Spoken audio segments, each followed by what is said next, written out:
मस्त gluten free healthy weight loss साठी नाश्ता करायसाठी हे मी 1 वाटी ज्वारीचं पीठ घेतलेलं आहे. आता ते आपण थोडंसं भाजून घेऊया.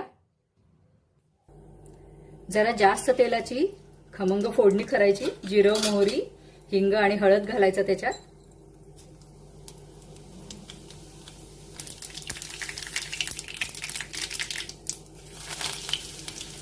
त्याच्यानंतर भरपूर कांदा घालायचा, म्हणजे मग उकडपेंडी छान मऊ होते.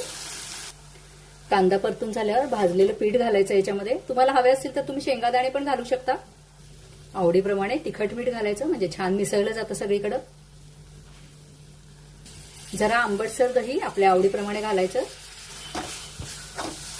आणि हे 2.5 वाट्या गरम पाणी केलेलं आहे, त्यातल्या मी आधी 2 वाट्या घालते.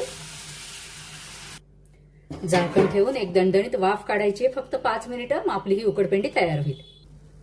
मस्तपैकी कोथिंबीर घालायची. तुम्हाला हवं असेल तर तुम्ही ओलं खोबरं पण घालू शकता.